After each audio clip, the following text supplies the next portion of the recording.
కూటమి రెండేళ్ల పాలనపై తిరుపతిలో జరిగిన బహిరంగ సభ విజయవంతమైంది. స్వర్ణాంధ్రే శ్వాసగా పాలన సాగిస్తున్నామని అన్నారు సీఎం చంద్రబాబు. వైసీపీ విధ్వంస పాలన వల్ల వ్యవస్థలన్నీ నిర్వీర్యమైపోయాయని ఆందోళన వ్యక్తం చేశారు. మరోవైపు అమరావతిపై కేంద్ర ప్రభుత్వం వరాల జల్లు కురిపించింది. 2534 కోట్లతో సెంట్రల్ సెక్రటేరియట్ ప్రాజెక్ట్ నిర్మాణానికి ఆమోదం తెలిపింది.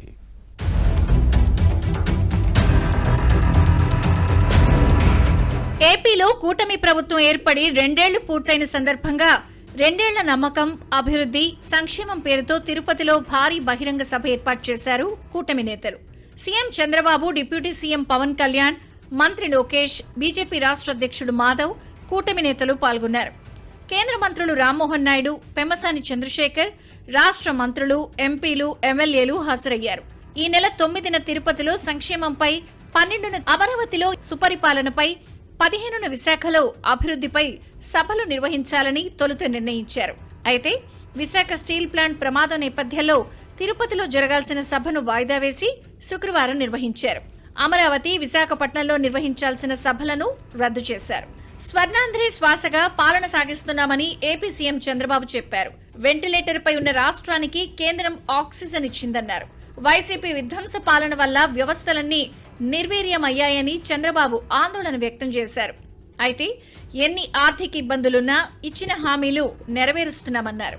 ఈ రాష్ట్రాన్ని మీరు కాపాడారు. దేశం దూసుకెళ్తా ఉంది. ఆంధ్రప్రదేశ్ రాష్ట్రం విధ్వంసానికి గురైంది.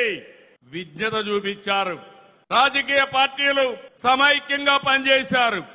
ఆ ఫలితమే ఈ రోజు ఈ రాష్ట్రాన్ని రక్షించుకోగలిగాం.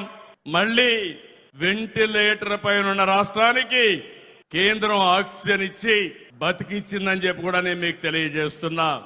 జగన్ 3 రాజధానుల పేరుతో 3 ముక్కలాటాడి చిచ్చు పెట్టారని చంద్రబాబు ఆగ్రహం వ్యక్తం చేశారు.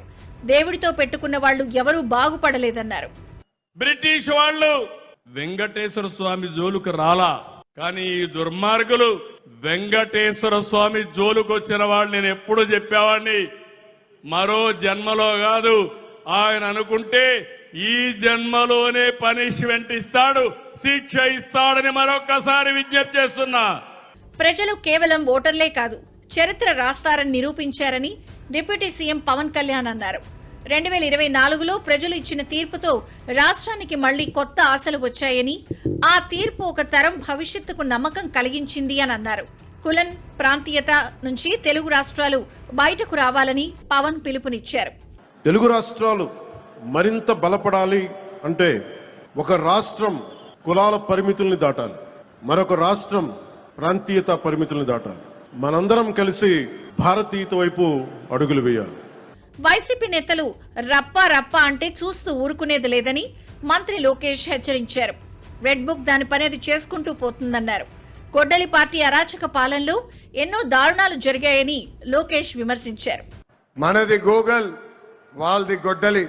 మంది ఫైటర్ జెట్, వాళ్ళది ఫ్యాక్షన్. మంది కియా, వాళ్ళది కిడ్నాప్. మంది క్రెడిబిలిటీ, వాళ్ళది క్రిమినాలిటీ. మంది డెవలప్మెంట్, వాళ్ళది డిస్ట్రక్షన్. మంది బుల్లెట్ అవుతే వాళ్ళది బూతులు. మనం మహిళలకి 33% రిజర్వేషన్ ఇస్తే ఏకంగా తల్లిని చెల్లిని మెడబట్టి బయటికి గంటేసిన చరిత్ర ఆ గొడ్డలి పార్టీది. ప్రజలందరూ ఒక్కసారి ఆలోచించాలి. జగన్ ఆయన పేరులో జీ చూసి జెన్జీ అనుకుంటున్నాడు. జగన్ పేరులో ఉన్న జీ గొడ్డలి. అందుకే ఆ పార్టీకి గొడ్డలి పార్టీ అని ఈ రోజు పేరు పెడతాం జరిగింది. అటు అమరావతిపై కేంద్ర ప్రభుత్వం వరాల జల్లు కురిపించింది. సెంట్రల్ సెక్రటేరియట్ ప్రాజెక్ట్ నిర్మాణానికి ఆమోదం తెలిపింది. 2534 కోట్లతో నిర్మించనున్న భవన సముదాయంలో కేంద్ర ప్రభుత్వ కార్యాలయాలు కొలువుదీరనున్నాయి. కేంద్ర కేబినెట్ సమావేశంలో ఈ నిధులు మంజూరు చేశారు. రాయ్పూడిలో కేంద్ర ప్రభుత్వ ఉద్యోగుల కార్యాలయం భవన నిర్మాణానికి 5 ఎకరాల 35 సెంట్లు కేటాయించారు. ఇందులో 1299 కోట్ల రూపాయలతో భవన సముదాయాన్ని నిర్మించనున్నారు. దీన్ని కామన్ సెంట్రల్ సెక్రటేరియట్ గా పిలుస్తారు.